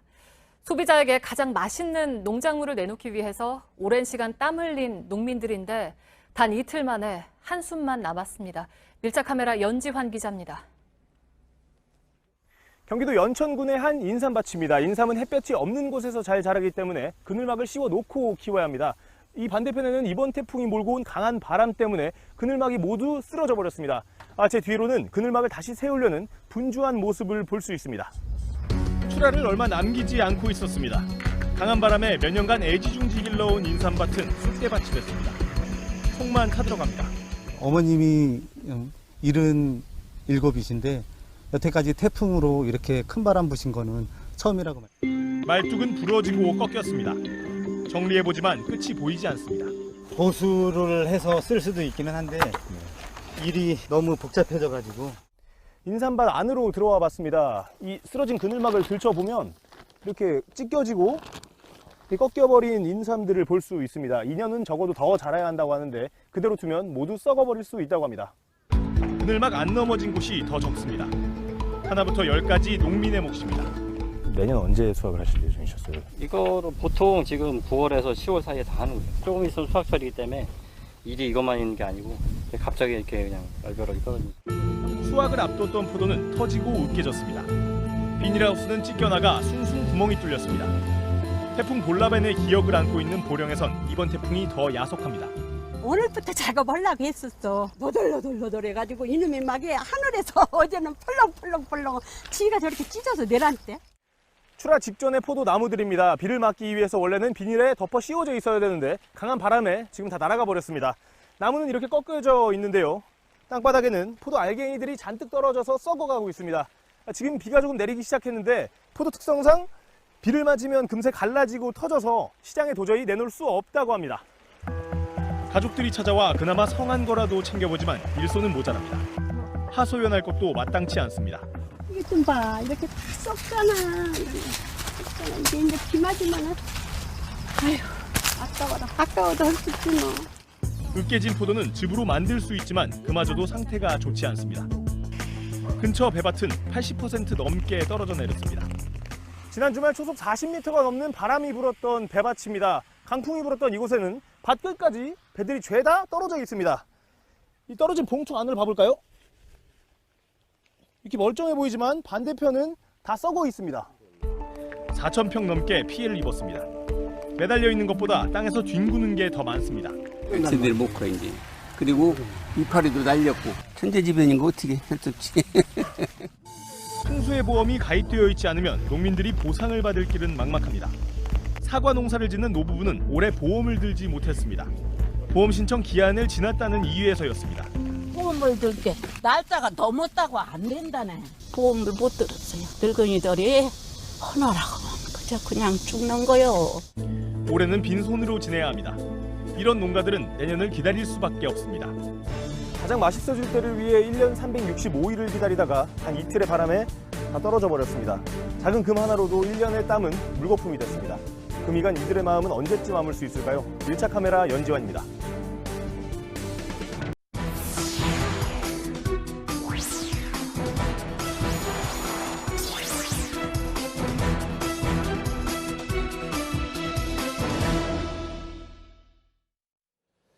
예, 저희 탐사팀이 이 문제를 한 2달 가까이 취재를 했다고 하는데요.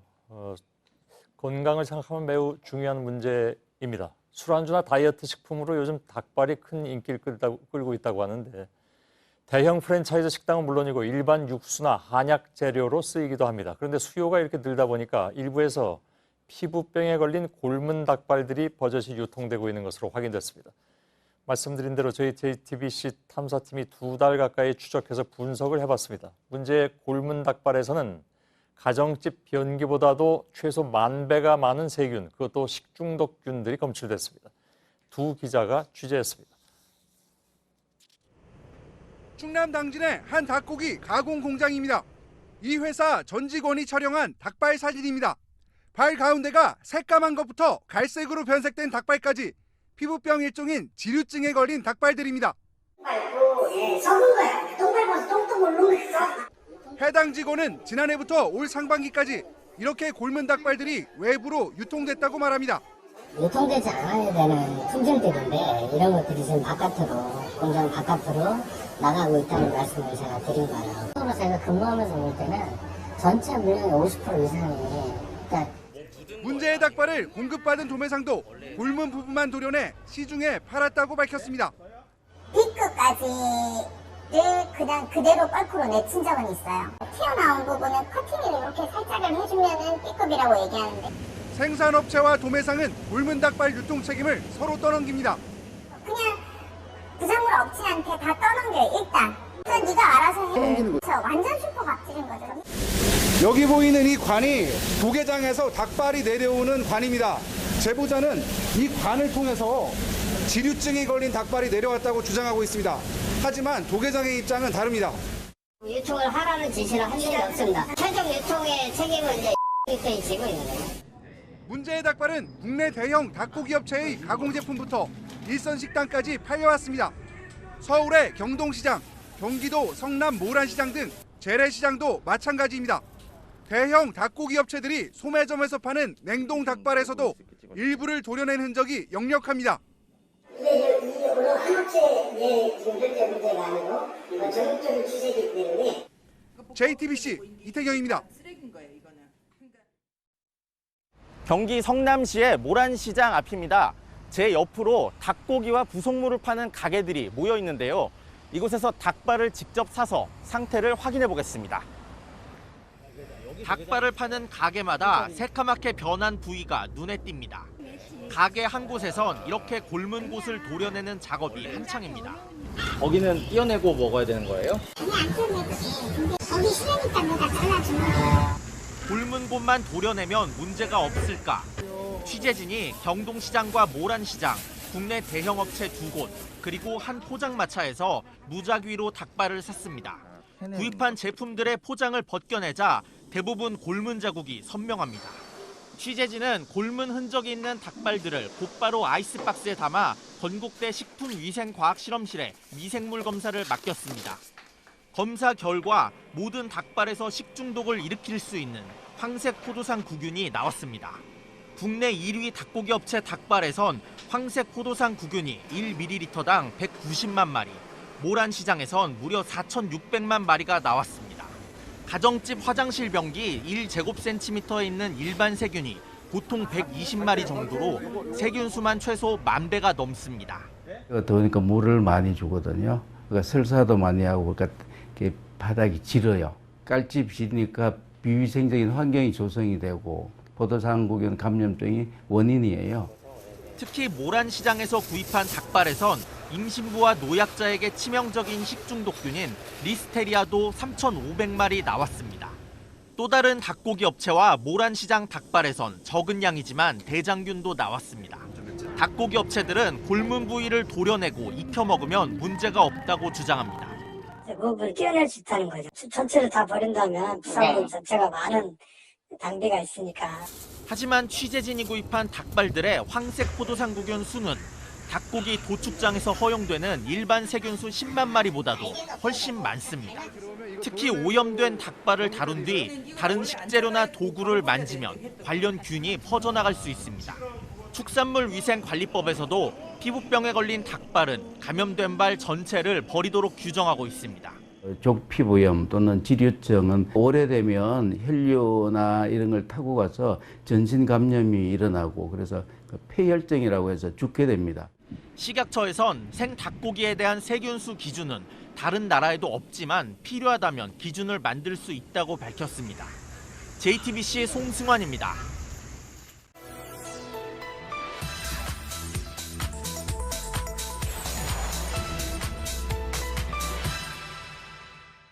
어제 발표된 9월 경제 동향에서는 경기 부진 앞에 전반적이라는 단어를 하나 더 붙여서 전반적 경기 부진성 평가를 내놓았습니다. KDI가 이 정도 부정적인 단어로 우리 경제를 평가한 것은 10년 전 글로벌 금융 위기 때 이후 처음 있는 일입니다. 네, 팩트체크 이가혁 기자와 함께하겠습니다. 한국개발연구원 KDI가 전반적 경기 부진이라는 심각한 표현을 쓴 건 10년 만에 처음이다.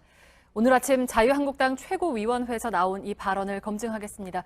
이가혁 기자, 네. 10년 만에 나온 게 맞는 말입니까? 사실이 아닙니다. 네. KDI는요, 이렇게 매달 경제 동향을 진단해서 보고서를 내놓는데 이 경제 상황을 간단히 요약해서 문장으로 설명을 해줍니다. 전반적 경기 부진이라는 표현을 쓴 것은 10년 만이 아니라 4, 5년 전에도 꽤 있었습니다. 네. 이렇게 찾아보면 2012년에도 13, 14, 15년에도 이렇게 볼 수가 있습니다. 네, 그러면 경기 부진이라는 말 앞에 전반적이라는 단어를 붙이는 게 더 경제 상황이 좋지 않다라는 걸 의미하는 건 맞습니까? 김 의원은 이 전반적이라는 표현을 붙이는 것은 수출, 투자, 소비 모두 회복될 기미가 없을 때 등장하는 단어라고 주장했습니다. 네.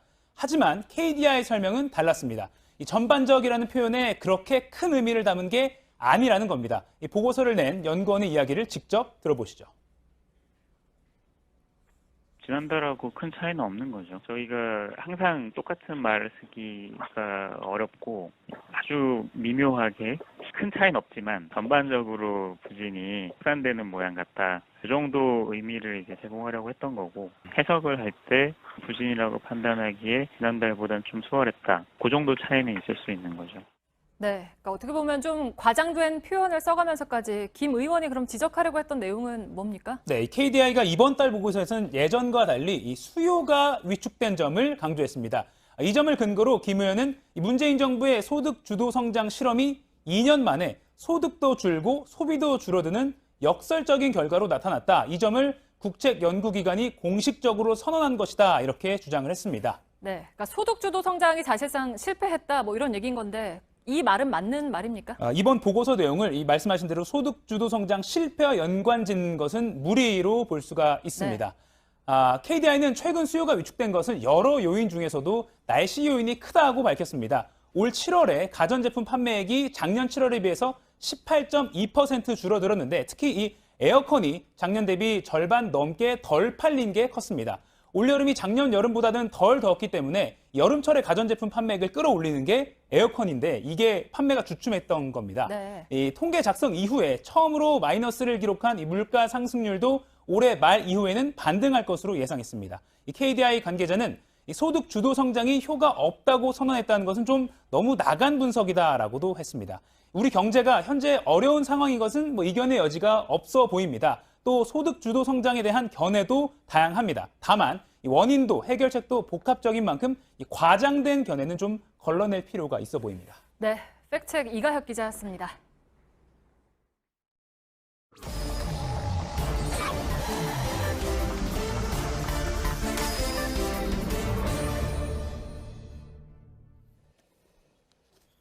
예, 비하인드 뉴스를 시작하겠습니다. 박성태 기자가 나와 있습니다. 어서 오세요. 예, 시작하죠.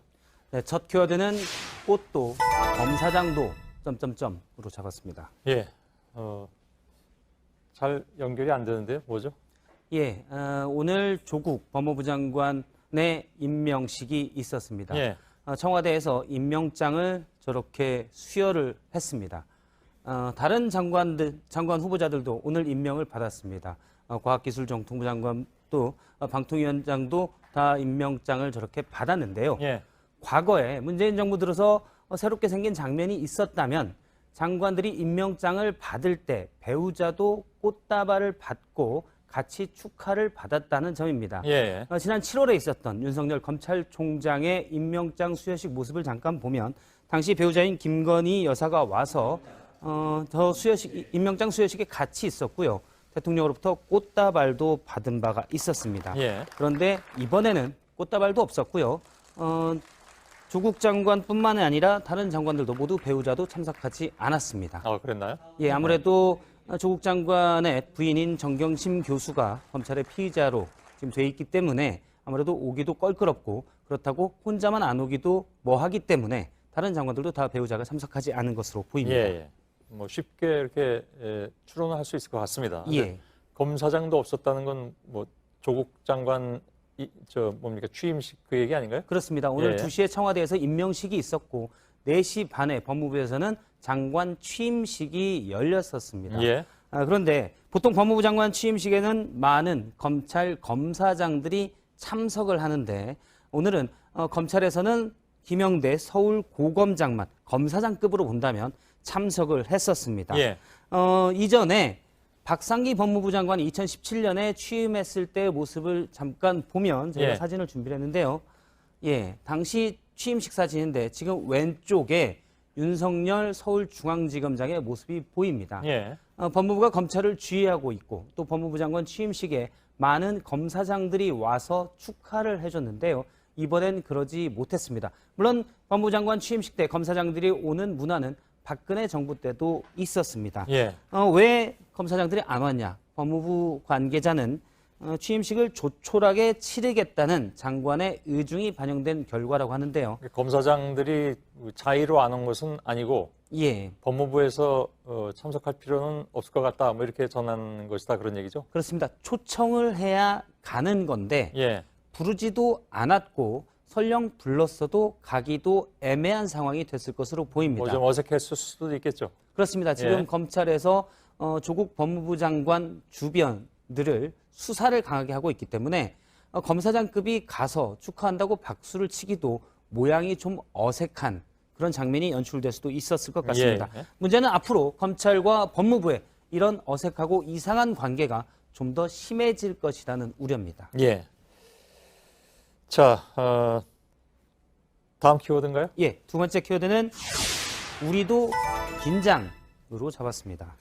누가요? 여기서 우리란 자유한국당 의원들인데요. 현재 지금 검찰이 여권의 차기 대선 주자로까지 언급되던 조국 법무부 장관에게 그 주변에 강한 수사를 벌이고 있는데 한국당에서는 응원이 많습니다. 하지만은 응원하는 중에 우리도 좀 조심을 해야 되는 것 아니냐라는 목소리도 나오고 있는데요. 예. 홍준표 전 대표가 대표적입니다. 오늘 페이스북에 글을 올렸는데요. 윤석열 검찰의 노림수는 조국 하나를 미끼로 야당 의원들 수십 명을 보내버리겠다는 것이다. 이렇게 얘기했고요. 밑에 보면 정겸심 교수도 피의자 조사 없이 기소하지 않더냐라고 얘기를 했습니다. 그러면 한국당 의원들도 뭐 소환하지 않고도 기소할 수 있는 거 아니냐 이런 얘기인가 보죠? 그런 맥락으로 이해가 예. 됩니다. 지금 경찰에서는 패스트트랙 과정에서 있었던 폭력 또 회의 방해죄를 수사를 하면서 의원들을 계속 소환을 했는데 예. 자유한국당 59명은 중에 출석에 응한 의원은 한 명도 없습니다. 그러니까 안 나오면 그냥 기소할 수도 있다라는 전례를 만들었다. 이번에 그렇습니다. 정경심 교수로. 예, 정경심 예. 교수가 소환되지 않고도 기소가 됐었는데요. 마찬가지로 보면 한국당 의원들이 하나도 조사를 안 받았지만 증거가 명백하게 당시에는 영상들이 남아있기 때문에요. 이런 증거로도 검찰이 혹 기소하지 않겠냐는 우려라는 겁니다. 예. 홍준표 전 대표는 그래서 지도부가 나가서 우리만 기소하고 나머지는 용서해달라. 용서라는 표현은 적합한 표현은 아닙니다. 나머지는 봐줘라라는 쪽으로 지도부가 나서야 된다라고 얘기를 하기도 했습니다. 그 얘기가 그 얘기 아닌가요? 예. 봐주라는 거나. 워딩이 제가 정확한 워딩이 기억은 안 나는데 예. 용서나 봐준다는 표현이 좀 부적절할 수가 있어서요. 예. 정확하지는 않지만 어쨌든 그런 맥락으로 표현을 했습니다. 예. 검찰이 엄정한 수사를 한다면 야권도 긴장할 수 있다. 예, 전부터 그렇습니다. 나온 얘기긴 합니다. 예, 이전부터 계속 패스트트랙 수사에 대한 불안감이 있었는데요. 이 불안감이 큰 이유는 명백합니다. 한국당 의원들은 대부분 국회법에 명시되어 있는 회의 방해죄로 고발이 됐는데요.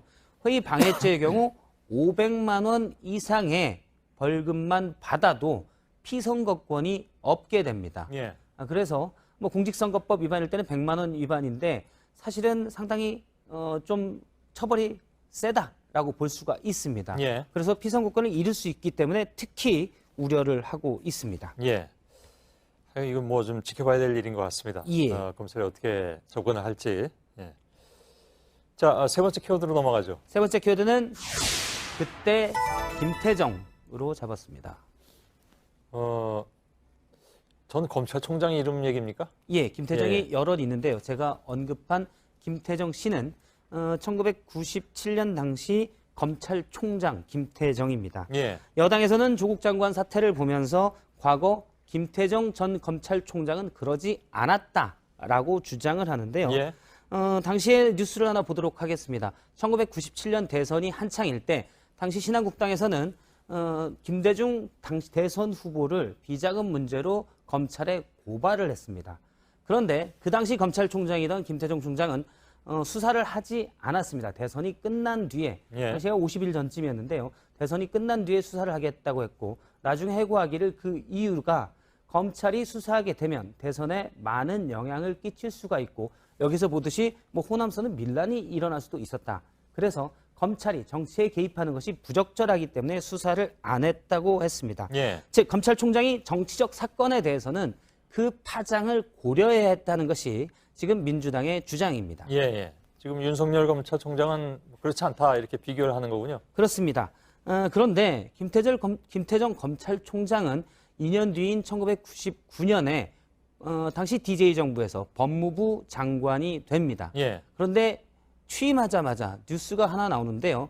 바로 김태정 법무부 장관의 부인이 온노비, 밍크코트로 온노비를 받았다는 것입니다. 당시에 뉴스에 많이 대서특필됐고요. 엄청 시끄러웠습니다. 그렇습니다. 바로 이 사건은 특검의 1호 사건이 됐습니다. 예. 그런데 약 보름 정도 사건이 많이 커지고 국민 여론이 좋지 않자 당시 김대중 전 대통령은 외부에서 김태정 법무부 장관을 해임하게 됩니다. 예. 물론 물증이 명확히 나온 것은 김태정 장관이 연관됐다는 물증이 명확히 나온 것은 없었지만 예. 국민적 여론이 나쁘기 때문에 일단 물러나야 된다라고 해임을 했습니다. 예. 아무래도 정치인 출신인 김대중 대통령은 국민 여론을 좀 높게 봤고요. 이번에는 문재인 대통령의 경우, 조국 장관의 경우 지금 명백히 드러난 본인의 위법사항이 없으니 임명을 철회할 수 없다라고 했는데요. 이는 역시 법률가 출신인 문재인 대통령의 예. 그런 성정을 보여준다. 이렇게 해석할 수 있겠습니다. 예. 다 한 겁니까? 예, 예. 끝났습니다. 알겠습니다. 잘 들었습니다. 박성태 기자였습니다. 네, 내일 새벽부터 전국 곳곳에 집중호우가 예상됩니다. 모레까지 서울과 경기도, 강원 영서에는 100에서 200mm, 많게는 300mm의 비가 오겠고 경상 내륙 일부 지역의 낮 기온이 30도를 웃돌 거란 예보입니다. 예, 오늘 뉴스 끝나고 소셜 라이브를 진행하겠습니다. 오늘 안희정 전 충남지사의 대법원 선고 확정 이 문제를 가지고 두 기자가 진행하겠습니다. 저희들은 내일도 최선을 다하겠습니다. 여러분 고맙습니다.